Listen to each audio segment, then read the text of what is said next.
To whom much is given, much is required. Part of that requirement is sharing.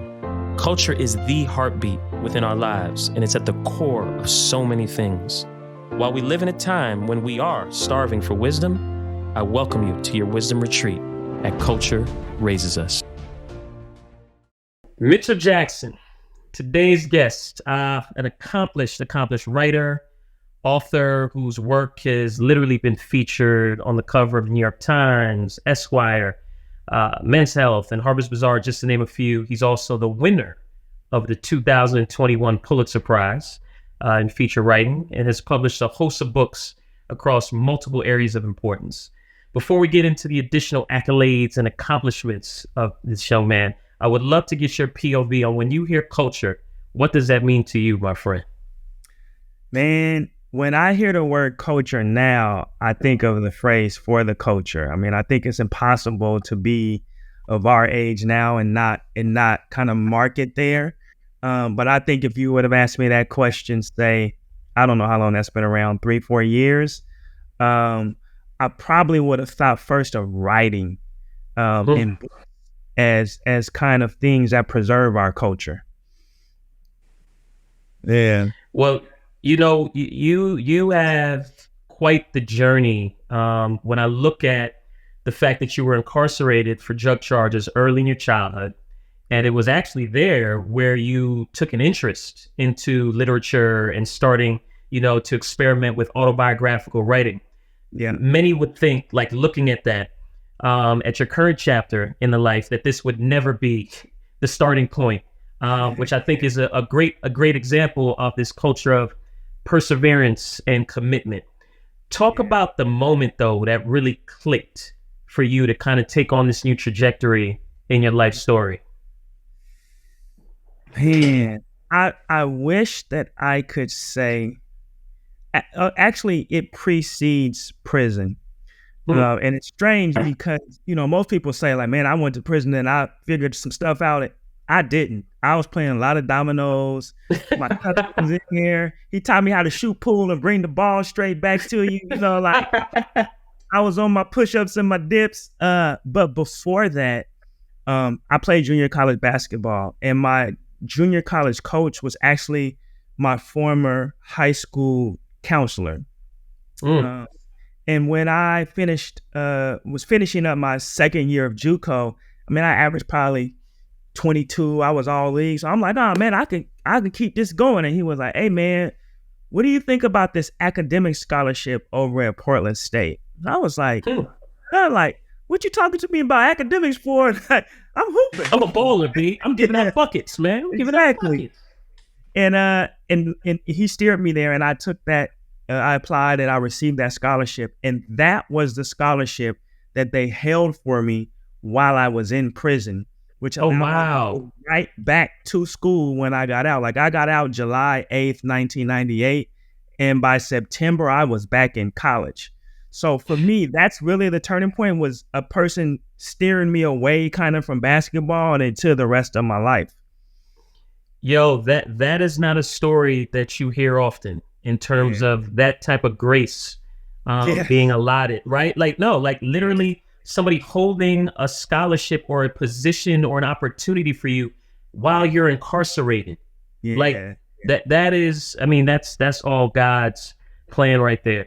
You also obviously with all this, you bring a very, very unique and extensive POV, I think, to this conversation of culture, even just looking at some of the elements of your upbringing. Was there a particular moment, though, where you realized just how big and instrumental Black culture was to overall culture as we know it? Yeah, I think I did a lot. So I feel I'm like second gen hip hop journalist. So like Emil Wilbekin, P. Frank Williams, my old coworker, all those people that's first gen. Chloe, all of them. I'm the Daytwan and me, and we're like right up under those people. And so I did a lot of, I was profiling, I basically profiled everybody but Nas and Jay-Z. And so I recognized, I used to do a story for Smooth Magazine. It was called Can I Live? But it was a day in the life of an artist. So we would go where they were going, they usually have something coming out, and we would just spend a day or 2 days or 3 days with them and just really kind of figure out how they were living. And I got to see a lot of, like, I remember being with T.I. on the day that Paper Trail was released. And like, that's hip hop at its highest moment, right? Like, and he was in New York. I went on his press run, BET, MTV, and I just remember seeing how people were responding to him. I had never seen, like, we were at BET, and Tip was like, "Man, I'm gonna go get some pizza. I'm hungry." And people, "Man, I go get it for you." He's like, "Nah, I go get it myself." So now 15 people want to go get pizza because Tip want to go get pizza. He walks across from BET on 57th and goes to a pizza shop. One person stops. 3 people stop. 7 people stop. By the time Tip finished getting his pizza, it was like 40 people outside of the pizzeria like, "Oh my God, is that T.I.?" And I was like, wow, that's the impact. And this man just was hungry, you know, like, and he just wanted a slice of pizza. Yeah, exactly. So I got to see a lot of those kind of moments, and really a appreciation and respect for basically how celebrity is created, because that's not Tip. You know, like, if you know Tip, like, he's not a regular dude. He's exceptional, but like, he's not caught up in how exceptional he is. Right. The celebrity of the culture of celebrity creates those moments where if he wants to go get pizza, there are now 50 people fishbowling him. Right. And I love how you said that the culture of, what would you say, the culture of celebrity. The culture of celebrity is a pretty powerful statement, right? Yeah. Because when you look at what that encompasses, it encompasses a moment where this celebrity nature of an individual who wanted to be an individual for a moment, to get a slice of pizza, but you can see the impact that has and the disruption that it causes. So just now put into context the disruption that our culture and his music and all the things we contribute now ripple around in the world, right? When you just talk about that one moment. So I could see how that moment was a very defining moment for you in terms of looking at how significant our culture is. Yes. And with that, you know, you just wrote this new book, Fly, which has received a ton of high praise for its exploration of the intersection between fashion and basketball, which is huge portions of the culture that we've kind of developed. What inspired you, though, to kind of delve into this fusion of fashion and sports? Yeah. I mean, a childhood fascination with fashion, which really comes out of a childhood of being impoverished, you know, of seeing fancy stuff on TV. I remember watching Lifestyles of the Rich and Famous. Remember Robin Leach? That 1,000%. Yeah, I am Robin Leach. And this is the lifestyles of the rich and famous. That's it. So that, looking at my uncle had all the fly stuff. So I was always enamored with that. And then I come out of Portland, which is a basketball rich city. Like, in order for you to make a name for yourself, you got to be good in really not even football. You got to be good in basketball, really. Okay. I never knew that for Portland, but okay. Yeah, man. Terrell Brandon, Damon Stoudemire. I didn't know Stoudemire went to Terrell Brandon. Yeah. So for it to be such a small Black community, sports, and particularly basketball, is really big. And so I had that as a kind of underpinning. And then if you're paying attention now, you recognize how important fashion is, or how important the connection is between fashion and in the NBA. And I think, you know, for me, some people were like, "Oh, you're going to write the football one or the baseball?" Not me. I'm sure someone will do it. But I think basketball was the pioneer in that space. You know, like, if we look back at like who the fly athletes were across generations, it's hoop. And if we look at where the focus is now, it's the NBA. And so I thought, you know, it makes sense in this very moment. Like, somebody had to be the first one to do it. And I'm glad that I was one, if not the first one to do it. Well, yeah, I think it effectively, you know, captures the essence of a cultural movement, right? Yeah. And so with that, how do you see the book contributing to a broader conversation regarding the cultural and societal significance of the NBA and its players way beyond just the court?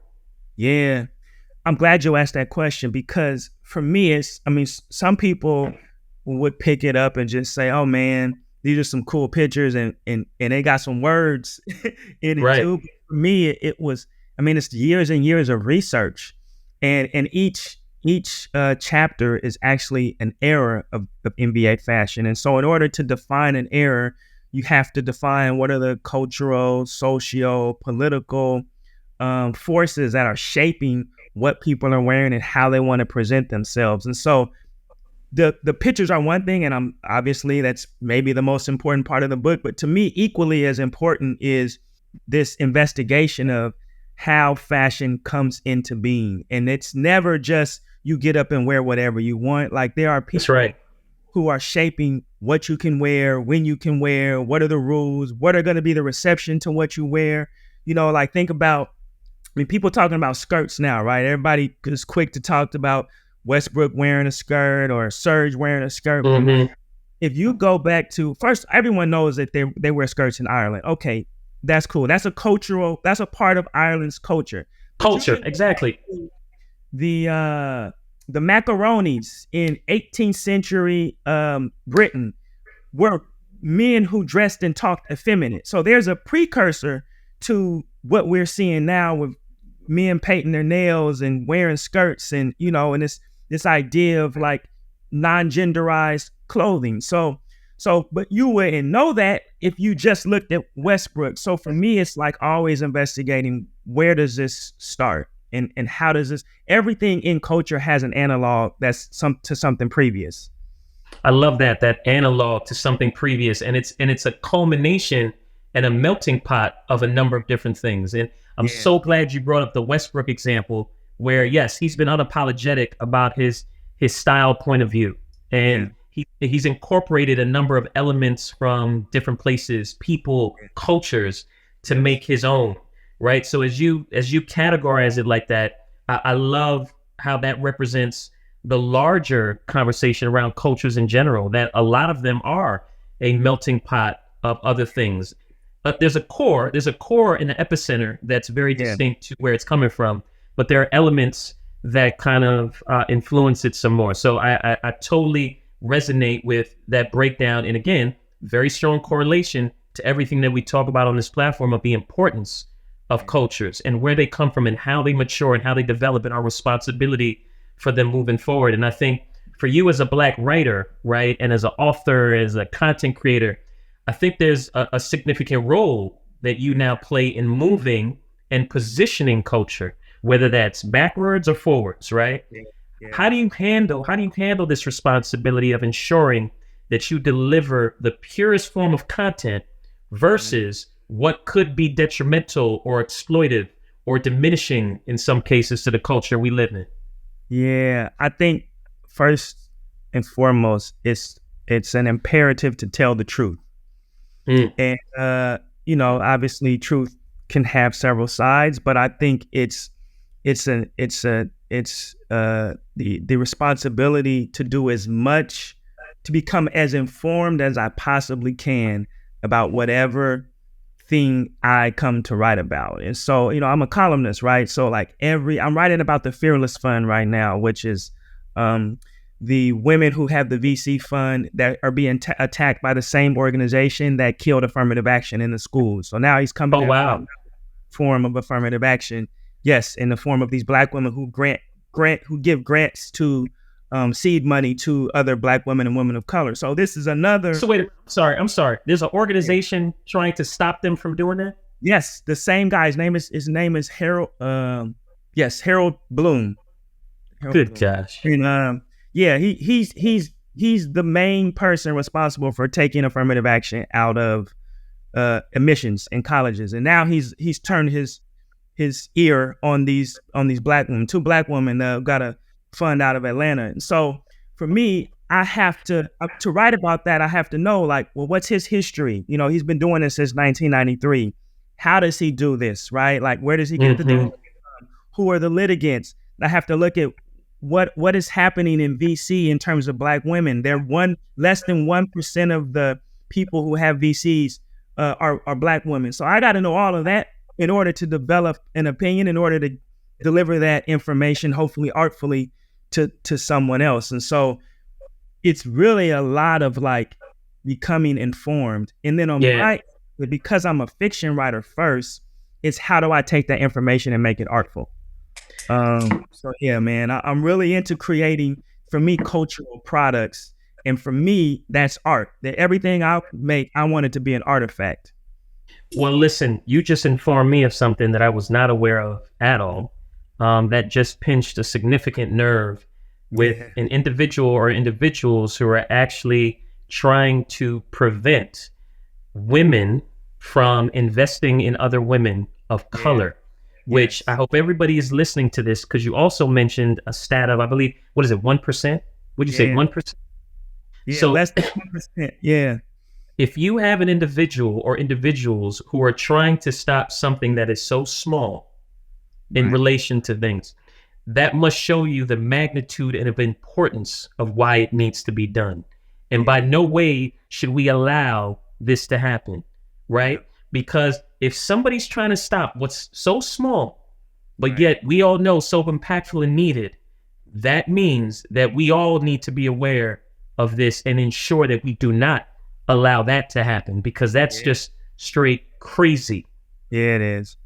Yeah, it is. And he's been successful several times, man. Yeah. Yeah. It's Well, definitely a well, place. yeah. Well, I think that's also a reflection of, we're constantly dealing with all these other distractions, all these Yeah. other things that people are doing elsewhere that we don't get to focus on the things that are really happening that we need to pay attention to, i.e., affirmative action being now pushed out of, society because we Yeah. were caught up in all these other antics that were taking place Yeah. around us that we weren't able to focus on. Well, hold up, wait a minute. We can't let them push that through. That's Yeah. crazy. Right. So please, we need you to do your due diligence in Yeah. ensuring that you're informing us, right? Yeah. As you're becoming informed, you're now informing everybody else of what's happening so that we now also become a lot more educated and aware. Yeah. Yeah. And so, Great. it's actually a great segue because you also recently did the cover story for Men's Health when they celebrated their 35th year anniversary. Right. And you sat down with Colin Kaepernick, which again, this all ties very much into this piece that you Yeah. were just talking about, who for Yeah. me, I think represents a significant part of our culture with what he attempted to do some years ago with his stand against the NFL and, societal systematic racism. Tell me what that experience was like and your thoughts on his approach to change.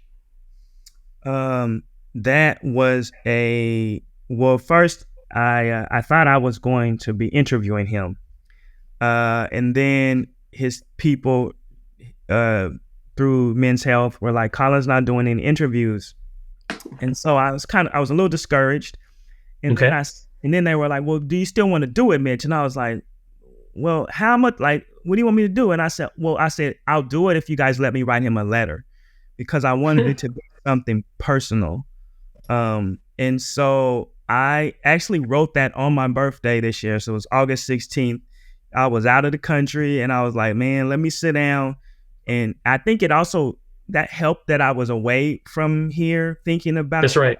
happening in America. So yeah, I wrote that letter to him, and it was strange because in the letter I was talking about all the times that he had announced to the NFL and to the public that he wanted a second shot, and how they would take that and then basically rub it in his face. Like, they're not, I'm not gonna say clearly. It does not seem like the NFL wants to give him another job in the NFL.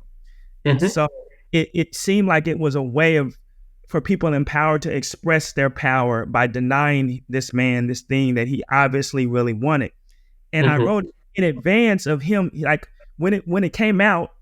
I remember a week before it came out, because I emailed Men's Health and I was like, maybe y'all should put this out now, because he had released that letter of him trying to get back in, and it was like somebody that got hurt for the Jets. Yeah, yeah, yeah. No, it was the first. It was the Yeah, first game of the season. Aaron yes, Rodgers went down, right. and all And then the he next released the though is letter. like, Yeah. So, and I had been talking about that in a letter. So it seems like I was foretelling the future in that letter, but I really wasn't. I was speaking to how this seems like a cyclical thing of the NFL using him as an example. I don't think, obviously, he set out to be that. I don't also think that he could have imagined the blowback that he would receive. And the end of the letter is me actually asking him, if you had it to do all over again, would you? But I think the thing about him is, even if he would have won a Super Bowl or two, which is maybe a stretch, he would not have been the cultural figure that he is now. Now he is an icon. He's not even a cultural figure. He's an icon. He actually cemented himself in history in a way that he would have never been able to do playing just football. But let me ask you something with that, Mitch, to that exact point, because as I'm listening to this, I didn't know this side of the story, right? Of how this whole thing went down with Cap and you doing this article.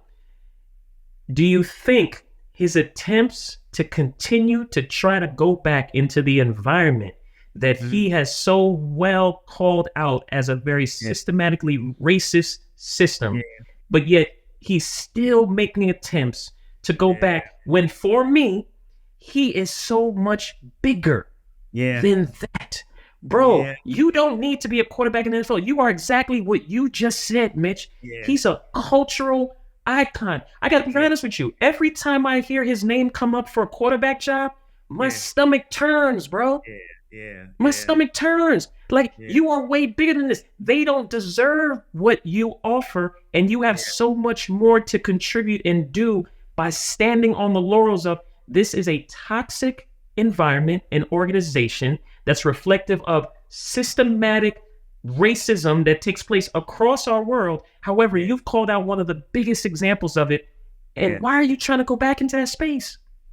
Man, it's hard for me to, I hear you, and I think that myself. And then I go, what would it be like to be an elite level athlete and have that passion taken from you? Like, not that you retired. No, facts.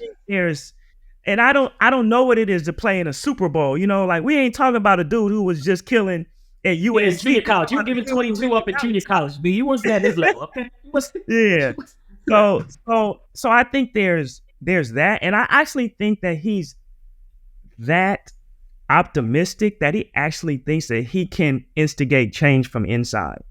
Like, I think part of him thinks that if they allow him back in, it is saying something about what he was able to affect with that protest. That, like, I did all these things and they let me back in, and now I'm a catalyst for change on the inside, right? Versus being on the outside of it. So I do think because it's like, for one, if you make it to the NFL, you probably are irrational in some sense. Because why would you think that you could make it anyway, right?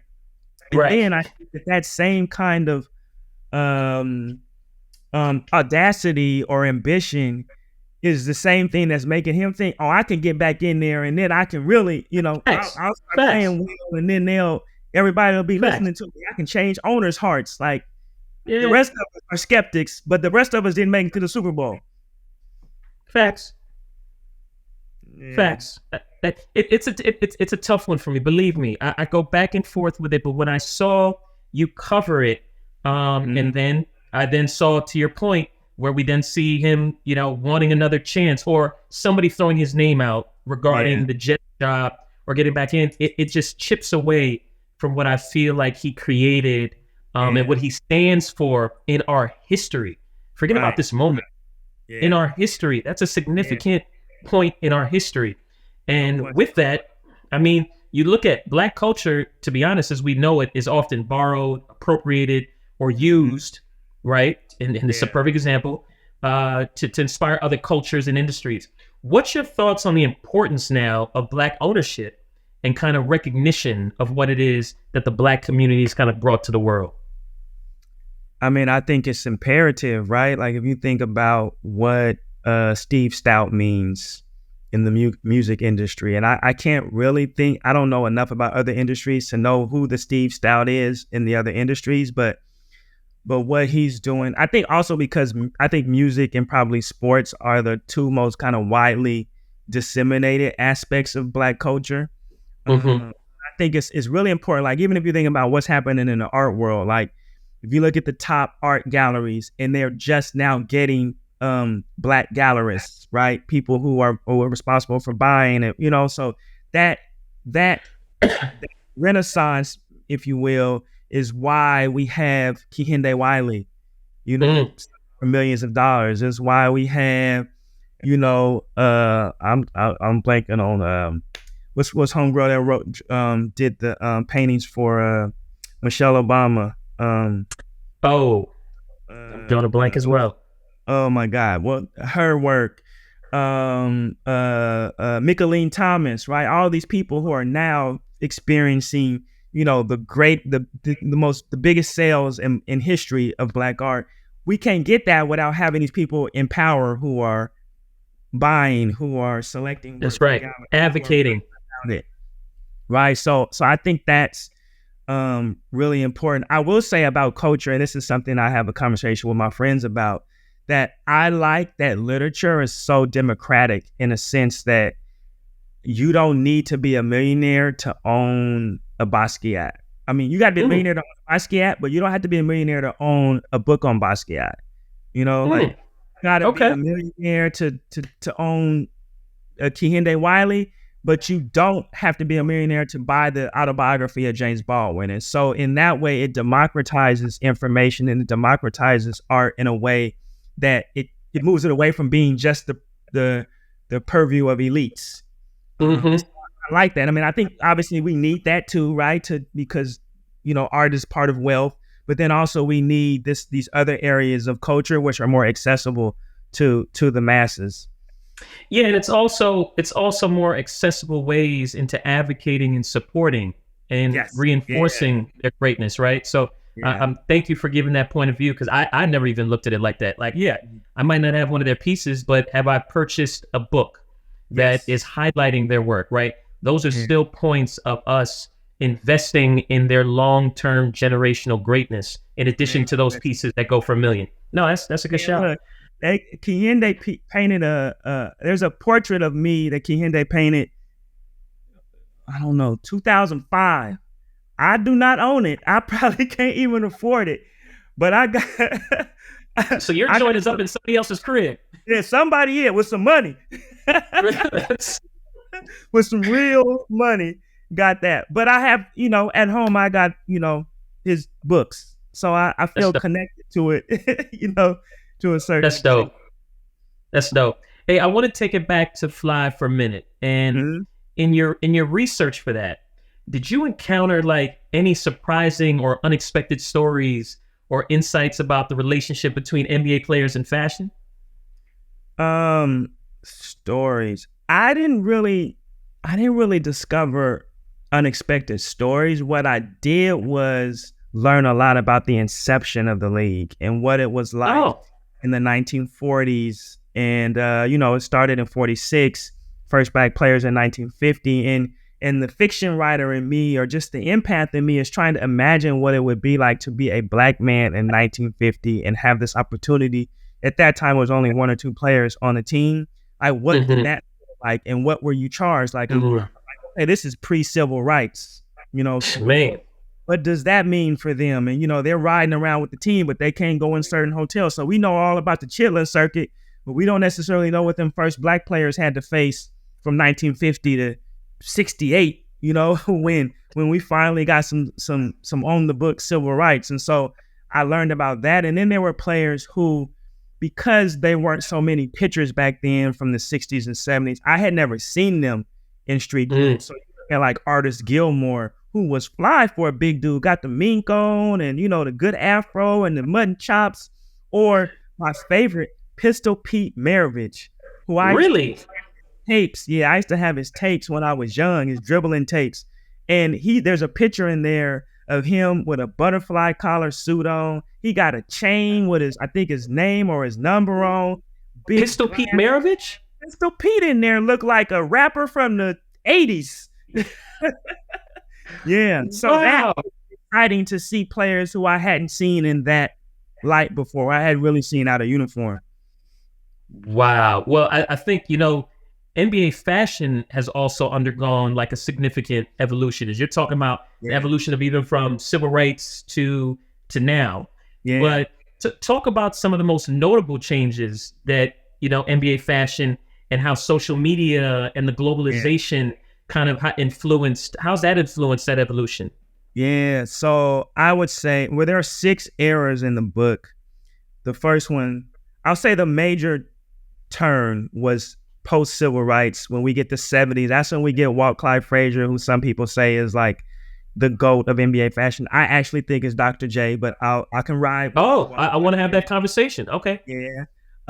And then we get into like the heyday, which is, the 80s, which is, games were on tape delay before Magic and Bird started their rivalry. And then that takes us into Jordan, which Jordan becomes the marker of fashion. Whether or not you think Jordan is fashionable, he was dictating people. When I was just thinking, man, I remember at 14, I had a gold hoop. And I was like, that was just because of Jordan. No, he changed lifestyle culture as we know it today. Yes. He was at the epicenter of creating this culture. Yeah. In general, way beyond the court. But go ahead. Yeah. One thing I hadn't thought about, I feel like Jordan is responsible for cigar culture in black people. I can't think of any other iconic person who's so well known for smoking cigars. I remember he was taking them pictures after he would win the championship. He would always have a cigar, and I think about guys now, like I remember just being in New Orleans, seeing D Nice and them out there, your boy KB. I mean, like all the like cultural figures as a point of celebration, Kevin Lyles, all them dudes. I mean, I was with Al Sharpton for like 8 days. He's smoking a cigar every day. And I thought, wow, man, I hadn't put that connection between Jordan and cigars, which was really prominent in the 90s. So yeah, Jordan and then Iverson, right? Which is like Iverson and a couple months apart. And to me, he's part of the first generation of NBA players that were born into hip hop. Correct. Like Jordan, that era, they are just a little bit older than hip hop, or they're actually like they were kids before hip hop really got going. But Iverson does not know an era of life without it. Yeah. And I think from hence on, we see that. And obviously social media has created this latest, proliferation of NBA fashion. So wait, you hit something. It's the conversation or debate between Dr. J. Yes. And Walt Clyde. I gotta answer for this, man. I've been studying. Please. If you look at Walt Clyde Frazier, who I hope I meet the man. I don't want nobody to. I'm probably gonna bump into this man somewhere, and I think he is. I'm from New York. Yes. Go ahead. But listen, if you look at what he was wearing in '70, he is wearing a version of that in 2023. 1,000%. With the different designs on him, his hair, I think there's a certain kind of figure who kind of, I don't want to say they get stuck, but they value the era in which they were at their apex, and they kind of stay in the area. Whereas Dr. J was arguably as fly as Clyde Frazier in the 70s, but has evolved through every era. You look at they had a picture, somebody sent me a picture of Dr. J holding the Book of Fly, and they were out golfing. He had on some shorts, a bomber, and a fitted cap. Like Dr. J looked like he could have been 40-something years old, right? And then you see him at All-Star Weekend judging the dunk contest. He got the good suit on. He got the short crop hair. But you remember, he had the best afro of the 1970s. Right. So Dr. J and Angela Davis, that's it. Who else we talking with the best afro? No, 1,000%. So let me ask you something. It sounds like you're grading Dr. J and Walt Clyde based off of how they have evolved from the time in which they did shape what that fashion culture looked like then. It feels like you're holding them accountable or somewhat responsible to still evolve in that essence, where I agree with you, Clyde has definitely stayed in his box. But you know what they tell you when you dance and you can't dance too well, stay in your box? He stayed in his box. But he's two-stepping like a mug out here. Oh, listen, he is two-stepping like a mug. However, are we rating that based off of, or rating his impact in between the two based off of what you see now, or truly what it was he was doing then? Because dog, talk about what he was wearing then. Oh no, he was pushing the envelope crazy. No question. But I think fashion is art. I think it is I turning agree. yourself into a canvas, and every artist has to evolve. Mm, Can't keep doing the same thing. You are mm. not the same person. You have different cultural forces. You have different life experience. If your art doesn't evolve, you're not an artist anymore. You're an artisan who's producing a thing that you know how to make.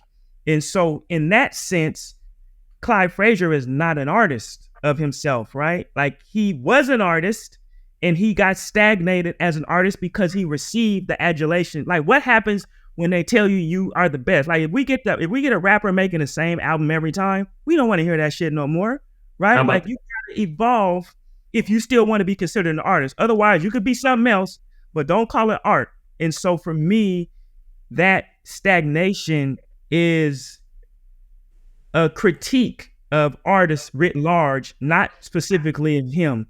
I think if he would have evolved, it'd be a different conversation.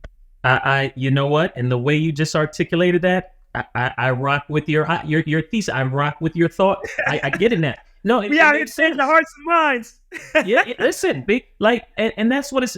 Give a forum and a space to have a conversation so that somebody can get educated and informed. You are one of our lead needed informers, and the same way you just informed me on something like that is what you do in general with your craft and your gift. Because you're right, as an artist, it is about evolution. You can't just stay in the same space. You've got to continue to evolve. So you're right. It was maybe a tool in that moment that he never grew, developed, let evolve, or let breathe more, whatever. And others have. So you know what? Well done, bro. That was well done. How do you feel? Do you feel a way when this culture, and I call this culture our Black culture, is featured or highlighted in platforms or spaces that aren't really contributors to or of the culture? Yeah. It's so strange. I forgot where I was, and they were just playing all Black music. And I was like, it's so strange that I'm in the whitest place that I could be, and all they playing is hip hop and R&B. But it also speaks to like how a certain kind of person or group of people see us as our value in being entertainment, right? Like if you think about what was happening in Congo Square in New Orleans, right, where people were enslaved, but they would let the enslaved people gather in this square and entertain the white people for a minute, right? Like that's the way that white people have, and I don't know, maybe not just white people, but people in power have kind of seen us, and so that's our value. So it does feel really, really, it feels like they're stealing, when they do that, and then it's like so much of our value and the way that we create wealth and significance is in that art. So it's even more so, right? Like if you're cut off from other means of self-actualization or means of creating capital, and then the one or two avenues that you got, like Hov said, either we got, all we got is ball and something until we even, like if they take that away, it's like, damn, what do we have? Yeah. Like you already won't let us, you only giving us 1% of VC funds, and now you take all the masters of our music. I mean, think about what's happening now in music. What's going to be the long impact of everybody selling their catalogs to corporations? It's going to be crazy. Right? Like it's good for them. You get $100 million for a catalog, but what is Sony Corporation, and they're not even buying it. I don't know, these VCs or whatever that are buying people's catalog. What the hell what do they care about our culture, and what's that gonna look like 100 years from now? Like they're not caretakers. So it'd be really interesting to see how that plays out over the long haul. Listen, we've talked about this with many guests before on how we should own our IP, right? Yes. And our IP is this culture and all the elements of it. You were talking about significant parts of it not being owned by us, but by others. And how are they going to care for it? So listen, I agree and hear you 100% on that thought of, we got to pay attention to, like, it's great for that artist or whomever, the family, whoever owns that and who wants to sell it to make, some pretty generational significant generational change type of wealth. I get it. But for the long-term trajectory of the culture, what is that going to look like? Right? How is it going to be used and manipulated and leveraged? That's the $1,000,000 question. Yeah. And so, I mean, as you're thinking this, what role are you playing in helping and ensuring that we're preserving and growing our culture in a very healthy, thoughtful way? I think a couple of things. So I'm a professor. I don't even know if I even mentioned that this whole time, right? I teach every Monday. I'm in my classroom. I'm teaching a fiction workshop. And this past workshop, I have one Black girl in my class. I have one Black person. This might be the only Black person I had in maybe 2 or 3 semesters. So it's significant. Oh, wow. And she wrote a story and she gave it to us. And there was a note on top of the story. She said, "This narrator is a Black person speaking in vernacular." Okay, thank you for the note. So I read the story and she has a person speaking in vernacular, but she, when you cut off a gerund, so the gerund is the ing on the end of a word. So when people cut off the gerund, they sometimes put an apostrophe. Like if you read The Color Purple or Their Eyes Are Watching God, when they cut it off, they'll put an apostrophe. But I happen to think that putting an apostrophe on the end. So if it say "what's happening," yeah, APPEIN, like I wouldn't put an apostrophe in because to me that marks it as less than standard English or whatever people consider standard English. Okay. Just how my people talk. Like when somebody say "what's happening," I'm like, wow, why didn't he say the ing on the end of that? So I told her, I said, this is a political statement you're making.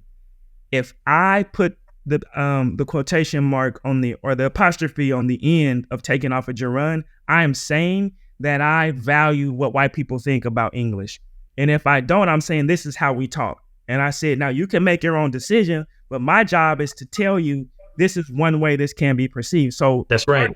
Caretaking the culture is staying in them classrooms. So when I do get 1 or 2 Black students who are going to be the people we're reading 10, 5, 7 years from now, that they have that experience, because it could be a white person in the classroom that'll never tell them that. And then my other job is to do stories that I care about. And so, I'm working on a profile about Sharpton, who I think is misunderstood and not well enough known about really what his life is about. I'm working on my OG. I'm doing a profile on my OG, the first guy that gave me a kilo to sell in Portland. So if you can, I feel like that is a really great indication of like where I sit, right? Like Al Sharpton and my OG. And so that's right.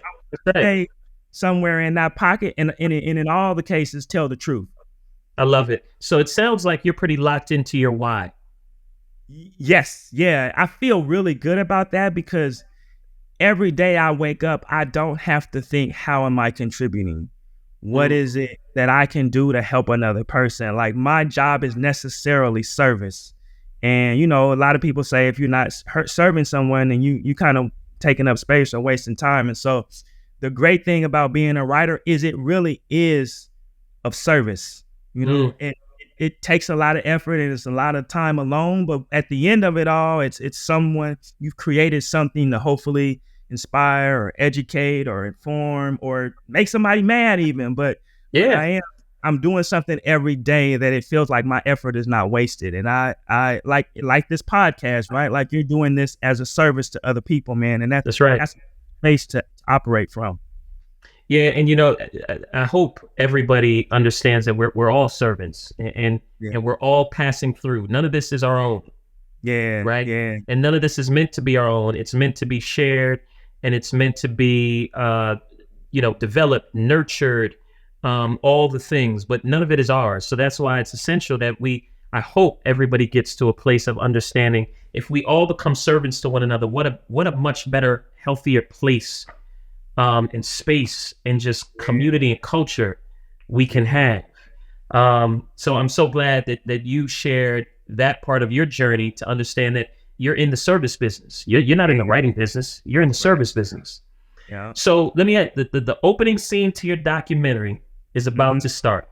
Mm-hmm. What song is playing and why?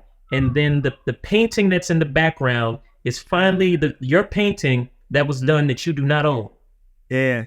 So I did a documentary for my first book, so I had somebody score it, so there's no song, but I'm gonna choose a song. Yes. Man, that's tough. All right, so this is probably not the song that I should choose, but remember when Hov came out, Dead Presidents, I think? Yeah, for Dead President, and he had the Pearl GS300. I don't know if y'all remember this video. He had a Pearl GS300, and that's when the Lexus first came out. And I remember I was in my bathroom counting up, and I saw that video, and I was like, man, that shit cold. I was like, I'm gonna get me one of them. And I called up a guy at Prudential. I was like, hey man, so I'm 19, man. I got some bread, man. Like, what you think? How you think I should invest? He's like, man, I'll tell that young man, if you invest that money, you'll be rich by 30. And then I called up the Lexus then. I was like, man, y'all got any Pearl GS? You went left. You went all the way left. You went left. So we could choose about for presidents to represent me, even though it didn't extend further. Hilarious. Hilarious. And then as a painting, I would say that painting that Kehinde painted, and not. No, that's what I was alluding to. I was alluding to that. If that was the opening scene, we're finally. Oh, okay. Yeah. Okay. And then there we go. Song. This is your song.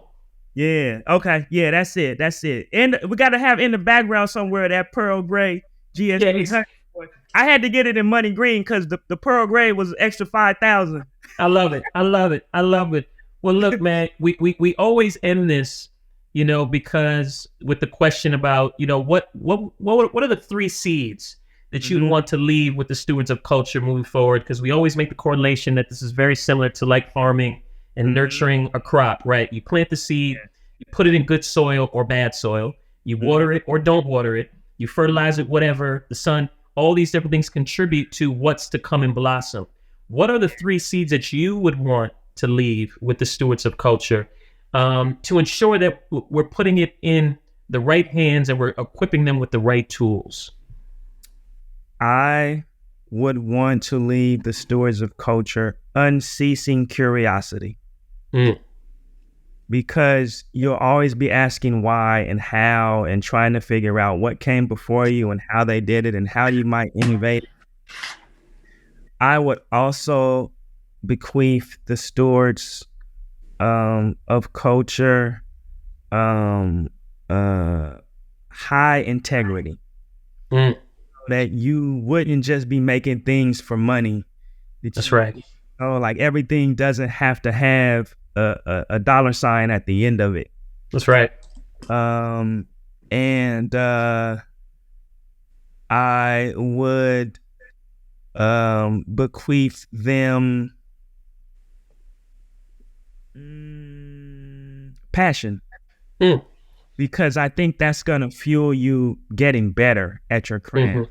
Right? Like I want the people who are creating culture to be the best podcaster, to be the best videographer, to be the best painter, to be the best writer, to be the best musician. Like if you look at be the MJ of whatever it is you do.